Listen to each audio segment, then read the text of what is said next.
এরা যদি স্বাধীনতার একটা দাবিও একটা দাবি বাস্তবায়ন করতো, ডিরেক্টলি এখন নাম বলে যে শিক্ষা সচিব শিক্ষা অধিদপ্তরের কোনো এক কর্মকর্তার কাজটা দিতে আমাদের কাজ করতেছে।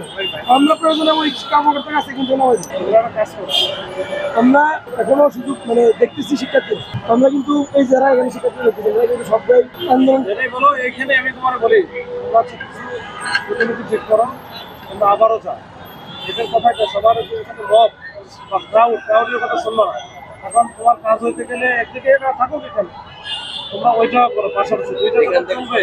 ওইখানে মেসেজ যা দেওয়া লাগে আমি দিচ্ছি। তোমরা ওখানে চলে যাও। আমি অবশ্য বানাইছি অলরেডি, ওই স্বাস্থ্য শিক্ষা সচিবকে বানাইছি।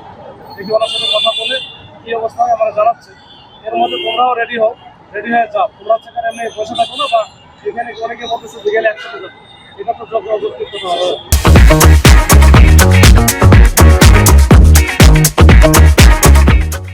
আমাদের যে দাবিগুলো নিয়ে আমরা দূর করতেছি, আমাদের সেই দাবির ভিতরে প্রথম দাবি হলো আমাদের দীর্ঘ 7 যুগের বেশি সময় ধরে আমাদের সরকারি চাকরিতে নিয়োগ করলো। আমরা চাই অতি দ্রুত সময়ের ভিতরে বেসরকারি হাসপাতাল সহ কমিউনিটি ক্লিনিকে পদ সৃজন করে উপসহকারী কমিউনিটি মেডিকেল অফিসার পদে আমাদের দ্রুত নিয়োগ দিতে হবে। নিয়োগ বিজ্ঞপ্তি আজকালিতে আমাদের পূরণ করতে হবে। আমরা বলতে চাই আমাদের যে দ্বিতীয় দফা দাবি, সেই দাবি হচ্ছে আমাদের কোর্সের নাম হচ্ছে DMEd, diploma in medical faculty course. আমাদের ডিগ্রির নাম ডিএমএড ডিগ্রি। সেই ডিগ্রির নাম অনুযায়ী আমাদের কোর্সের নাম এবং আমাদের প্রতিষ্ঠানের নাম মেডিকেল অ্যাসিস্ট্যান্ট স্কুল থেকে মেডিকেল ইনস্টিটিউট করতে হবে। আমাদের কি দাবি হচ্ছে বাংলাদেশের সকল সেক্টরের, বাংলাদেশের সকল নাগরিকের, সকল শিক্ষার্থীদের মৌলিক অধিকার উচ্চ শিক্ষা গ্রহণ করা। কিন্তু অতীব দুঃখের বিষয়, এই ডিএমএড কোর্স যারা করে তাদের উচ্চ শিক্ষার কোনো সুযোগ নেই। আমরা চাই আন্তর্জাতিক মানদণ্ড অনুযায়ী নিয়মিত স্বীকৃত ক্লিনিকের বিষয়ে আমাদের উচ্চ শিক্ষা দিতে হবে।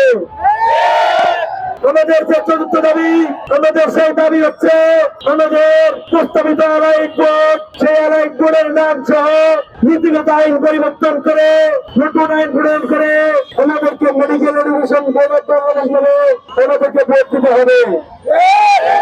এই 4টি দাবির ভিতরে সকল দাবি, সকলের যৌক্তিক দাবি, শিক্ষার্থীদের যৌক্তিক দাবি।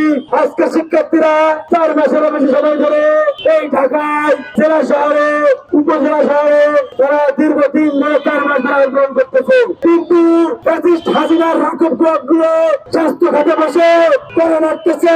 হাসিনার দোষরগুলো এখনো আমাদের দাবিগুলো তারা মানতেছে না।